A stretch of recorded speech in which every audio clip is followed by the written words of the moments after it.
ప్రాణాంతక హెచ్ఐవీని తుదముట్టించడానికి వైద్య రంగంలో ఎప్పటికప్పుడు సరికొత్త చికిత్సలు పురుడు పోసుకుంటూనే ఉన్నాయి. శరీరం నుంచి రాకాసి వైరస్ను సమూలంగా నిర్మూలించే దిశగా ఇప్పుడు వడివడిగా అడుగులు పడుతున్నాయి. ఓవైపు ఏఆర్టీ మందులు, మరోవైపు cocktail art salvage therapy, you సిద్ధాంతం, స్మెర్మ్ బ్యాంక్ వంటి అధునాతన చికిత్సల సాయంతో రాకాసి వైరస్ను చాలా వరకు అదుపులో ఉంచగలుగుతున్నామని వైద్యులు పేర్కొంటున్నారు. ఈ నేపథ్యంలో హెచ్ఐవీ విషయంలో అందుబాటులోకి వస్తున్న అధునాతన చికిత్సలు, వైరస్ను కట్టడి చేయడానికి తీసుకోవాల్సిన జాగ్రత్తల గురించి డాక్టర్ని అడిగి ఇప్పుడు తెలుసుకుందాం.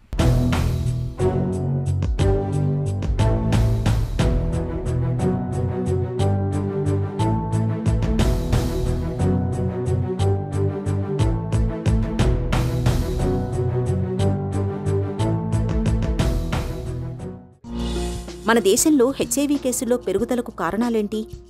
ప్రపంచ స్టాటిస్టిక్స్ గణాంకాలు తీసుకుంటే south Africa number 1, Nigeria number 2. మన దేశ పరిస్థితి ఏంటంటే మన దేశంలో కూడా ఇప్పటికి కూడా అదేం చేస్తుంది అన్నటువంటి ఒక తేలిక భావం. కొందరు వారికి వారు మగధీరులు అని అనుకుని స్టాంప్ వేసుకొని వారికి ఏది రాదు అంటే they are immune for the all diseases అనుకుంటారు కొందరు. అదొక వ్యక్తిగతమైనటువంటి మానసిక రోగం అది. ఇవన్నీ ఏకమై భారతదేశంలో ఇప్పుడు కూడా హెచ్ఐవి వ్యాప్తి తగ్గలేదు. ఈ భూమి మీద ఆఖరి హెచ్ఐవి కేసు పోయినంత వరకు కూడా అవేర్నెస్ ప్రోగ్రామ్స్ ఆపకూడదు. అంటే safe sex, safe needle, safe blood, safe parenthood అనే సందేశాన్ని యువతలోకి మనం తీసుకెళ్తూ ఉండాలి. ఎయిడ్స్ వ్యాధిలో ఎలైట్ కంట్రోలర్స్ అంటే ఎవరు? ఈ ఎలైట్ కంట్రోలర్స్ ఒక సముదాయం అంటాను నేను, అంటే క్లస్టర్ ఆఫ్ పీపుల్. వారికి హెచ్ఐవి ఉంటుంది. ఎన్నాళ్ళు హెచ్ఐవి ఉన్నప్పుడు కూడా వాళ్ళు ఏ లక్షణాలు బయటపడవు. అంటే బరువు తగ్గరు, జ్వరం రాదు, దగ్గు ఆయాసం ఉండదు, కడుపుల నొప్పి ఉండదు, ఏ ఉండదండి. అంటే హెచ్ఐవి వారిలో ఏమీ చేయలేకపోతుంది వాళ్ళని. అటువంటి వారిని ఎలైట్ కంట్రోల్స్ అంటారు వాళ్ళని. అటువంటి వాళ్ళు మొత్తం పాపులేషన్లో చాలా తక్కువ శాతం ఉన్నారు. అయినప్పటికి కూడా ఆ ఎలైట్ కంట్రోల్ అనేటటువంటి కాన్సెప్ట్ని తీసుకుని ఇప్పుడు వ్యాక్సిన్ తయారు చేయడానికి వారి యొక్క జీన్స్ని, వారి తెల్లకణాలని, ఎర్రకణాలని పరిశోధనలు ప్రారంభించారు ఇప్పుడు.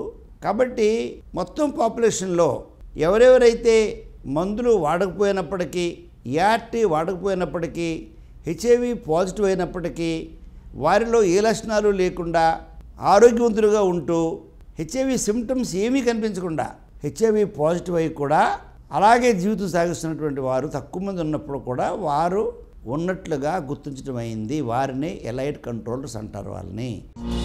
హెచ్ఐవి పాజిటివ్ బాధితులకు స్పెర్మ్ బ్యాంక్ ఏ విధంగా సహాయపడుతుంది? ఆ స్పెర్మ్ బ్యాంక్ అనేది ఒకటి యూరోప్లో ప్రారంభించారండి. వాళ్ళ ఉద్దేశం ఏంటంటే నెగిటివ్ బిడ్డలు పుట్టాలంటే హెచ్ఐవి ఉన్నవారు కూడా సరైన మందులు వాడి వైరల్ లోడ్ అంటాం 0 కాపీస్ పర్ ml అనే స్థాయికి మనం వైరస్ తీసుకొస్తే అటువంటి వారు సంసారం చేసినప్పుడు కూడా భార్యకి ఈయన వల్ల వ్యాధి వ్యాపించదు.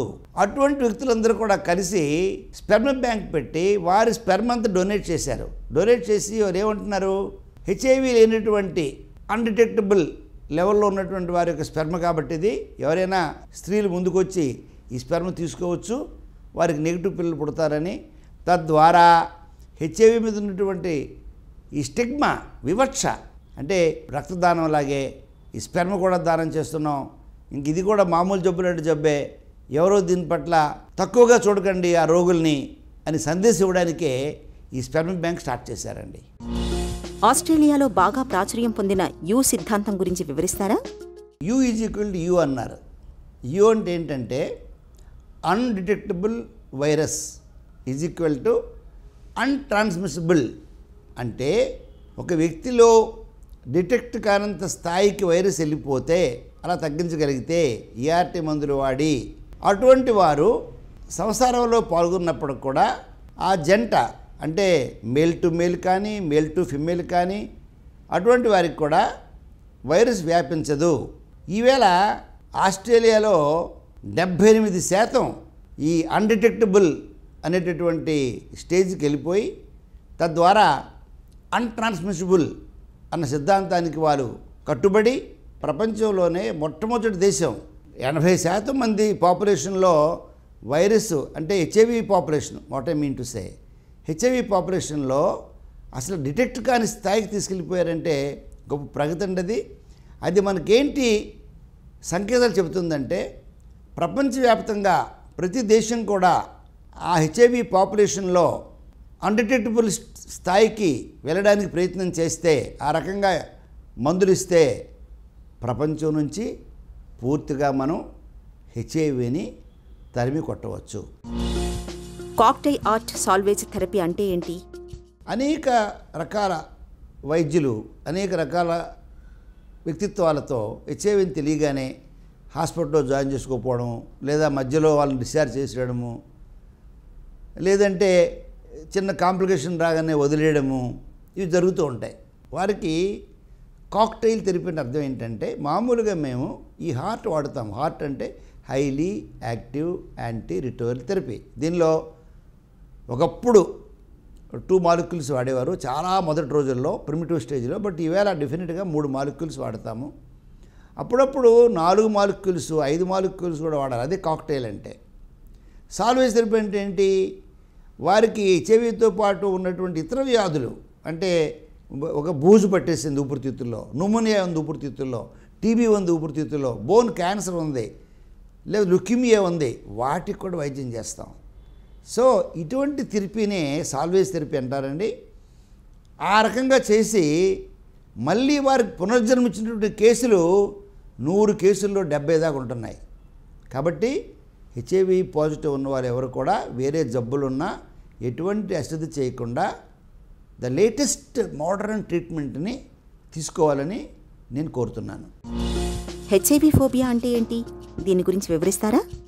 ఈ హెచ్ఐవి ఫోబియా అంటే అర్థం ఏంటంటే, హెచ్ఐవి లేకుండా కూడా హెచ్ఐవి అంటుకుంటుందేమో అని ఒక భయం. హెచ్ఐవి ముఖ్యంగా ఇంద్రియములోన, యోని ద్రవాల్లోన, తల్లి పాలలోన ఎక్కువగా ఉంటుంది కాబట్టి ఆ మీడియా ద్వారా ఎక్కువగా వ్యాపిస్తుంది తప్ప హెచ్ఐవిని 100కి 100 పాలు కనిపెట్టే వైద్యం వచ్చింది ఈవేళ. అవసరమైతే ఆ వ్యక్తి అనుమానం ఉంటే అన్ని పరీక్షలు చేసుకుంటే తప్పకుండా హెచ్ఐవి ఫోబియా నుంచి బయటపడతారు. ప్రమాదకర హెచ్ఐవి విషయంలో ఆదమరిస్తే అనర్థం తప్పదు. చికిత్సను మధ్యలో ఆపేసినా, మందుల్ని మధ్యలోనే మానేసినా, ఇతరాత్ర జాగ్రత్తలు తీసుకోకపోయినా రాకాసి వైరస్ మళ్లీ జూలు విదిల్చే ప్రమాదం ఉంది. కాబట్టి హెచ్ఐవిని కట్టడి చేయడమే కాదు, సమూలంగా నిర్మూలించడమే మన లక్ష్యం కావాలి.